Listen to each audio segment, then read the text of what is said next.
This video focuses on the first part of personality, specifically the psychoanalytic and psychodynamic theories. Personality is defined as our unique attitudes, behaviors, and emotions that characterize a person. Keep in mind that depending on the approach or perspective that one takes to describing personality, things are going to look different in how we describe it. Some don't fit into any perspective, and an example of that would be the type A or type B personality. Determinism is just a general term, and it's the belief that what happens is dictated by what has happened in the past. So some approaches are the psychoanalytic and behavioral approach. Those theories or approaches believe that our personality is determined based on our past. So to begin with the psychoanalytic perspective, we know that this is the Freudian approach. So that means that Freud believed that our unconscious was kind of the driver of our personality, and what we did was we repress anything that creates conflict or anxiety, any urges, anything like that are repressed deep down into our unconscious. Freud said that our personality structure existed in three parts. The id, which exists from birth, is kind of like the devil on your shoulder. It operates according to the pleasure principle. Its job is to satisfy your basic sexual and aggressive drives or urges, and it demands immediate gratification. So think about like a small child, just a newborn, how they're always crying and they have their needs that they need to have met right away. The ego then develops around the age of 2 or 3, and it's kind of a mediator. It develops in response to the id to try to make it a little bit easier to realistically negotiate the demands of the world. So the ego tries to make peace between the id and the superego as the superego develops. Around age 5 is when the superego emerges, and I consider that the angel on their shoulder. So the superego is your conscience. It's basically like your highest morals and ideals, and actually we use a process called identification in order to develop our superego. So we identify with our mother or our father to determine our morals and values. If we have a weak superego, we tend to be selfish and remorseless, and an extremely strong superego would show up as full of guilt for the different things that you do.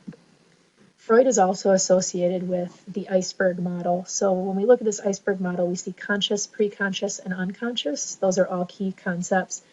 The conscious is the stuff that you're paying attention to right now. It's what you're aware of, the sound of my voice, the video, all of those things. Preconscious is what can be called into your mind if we call your attention to it. So you're not thinking about it right now, but it exists and you have access to it. So if I said, what'd you do last weekend? You'd be able to pull that in, and that's preconscious. And then finally, we have the unconscious. And the unconscious is all of that stuff deep down, all those places that we store things that are somewhat threatening, or if there's an unresolved conflict or something like that. And Freud would argue that we don't really have access to our unconscious. We don't really know what's in there, but we do know that it's driving our behavior or our personality.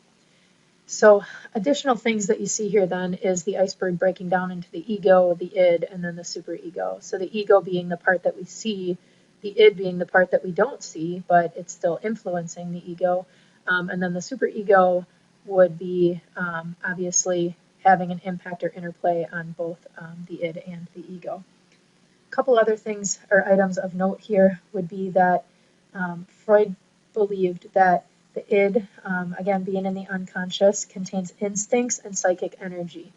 So he believed that there are two types of instincts: eros, which are your life instincts, and thanatos, which are your death instincts.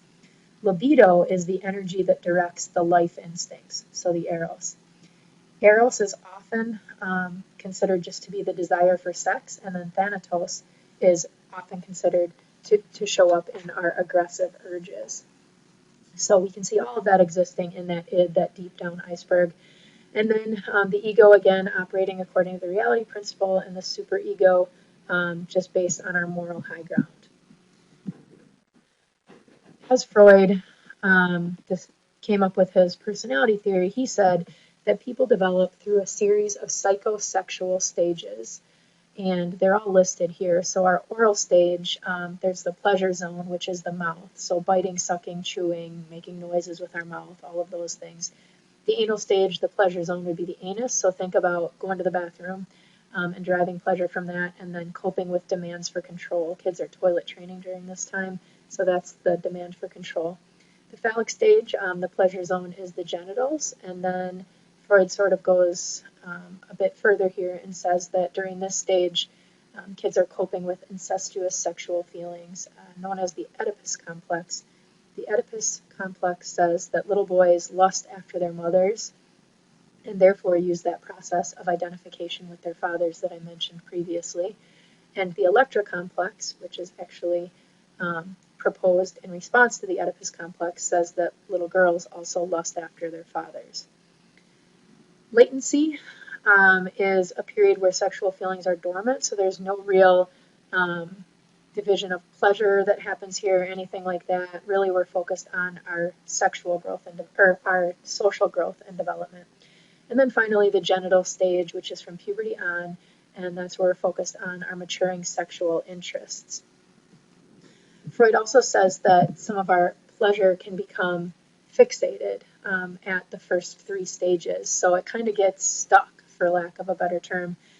And the oral fixation may show up as overeating, chewing gum, talking, biting your nails, talking a lot, not just talking. The anal stage, anal expulsive, is messy or disorganized. Anal retentive is compulsive and hyperorganized. And then the phallic stage, the fixation could be sexually overconfident and aggressive, or unsure and concerned and even guilt-ridden about sex.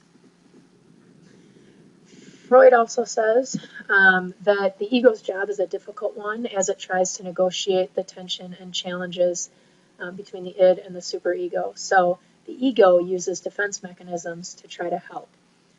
All the defense mechanisms are listed here. There's another defense mechanism, intellectualization, which I'll give you an example of in a second.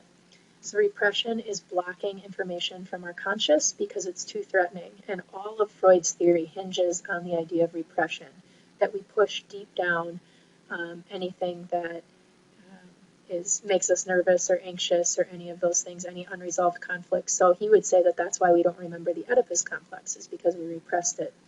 Regression is where we return to an earlier, almost infantile state of behavior.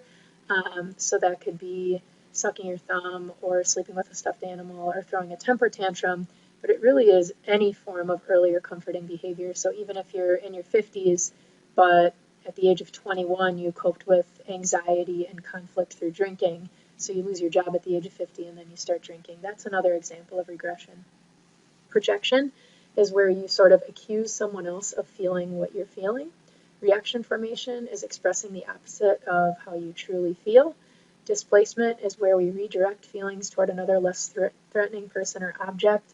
So that could be punching a locker or having a bad day at school and then taking it out on your parent. Rationalization is creating self-justifying explanations. Sublimation is where we channel our energy toward a different, usually healthy goal. So that could be working out or learning to play the guitar. And then denial is not accepting the ego-threatening truth. There are several criticisms of Freud. Freud actually has had a huge impact. We see a lot of his terms like denial and penis envy and ego and things like that in everyday language today. So he's had a huge impact that way, but there are a lot of criticisms. The major criticism is that there's no empirical evidence to support it, which means there's no way to test if these things exist. The unconscious, the Oedipus complex, things like that. There's no way to scientifically test it. Also, we know that Freud's theory has little predictive power, and that's a problem with any scientific theory, while psychoanalysts would argue that they can figure out the cause of your current behavior based on unconscious things or things that have happened in your past. There's no way to predict anything in the future. It's also criticized for overestimating the importance of early childhood and definitely overestimating the impact of sexual urges. And then finally, Freud had a very superior view of men, and so we see things like penis envy and Oedipus complex and stuff like that that many women become very critical of in Freud. So some people still believe that the unconscious is the driver of our personality development, but they disagree with Freud on some key concepts. And so we see the psychodynamic or neo-Freudians that break away and still believe the unconscious is important, but maybe don't focus as much on childhood or sex. So Carl Jung is the first one. He said that we have both a personal and collective unconscious. The personal unconscious is very similar to Freud's, but the collective unconscious is what he said explains why species over time have some similar experiences. So he said that some things are just passed down, and archetypes would be an example of that. So regardless of culture, people view the shadow as evil or scary. Alfred Adler then is our next one. And he downplayed the importance of the unconscious. He focused more on the conscious role of the ego. He said people are motivated by fear of failure and the desire to achieve. And so from Adler, we get the inferiority complex, so feeling less than somebody else depending on how you negotiate your motivations. He also did research on birth order and personality and how your birth order impacts who you are. Finally, we have Karen Horney, and she strongly disagreed with Freud's view of women as weak or over-emotional. She focused on how cultural forces can impact personality development. She suggested that if Freud believes penis envy exists, then she believes womb envy also exists. And she talked about how people have different neurotic needs or different needs that need to be met, and depending on how we navigate that challenge, we could become overly focused on those needs, like friendship or love or acceptance.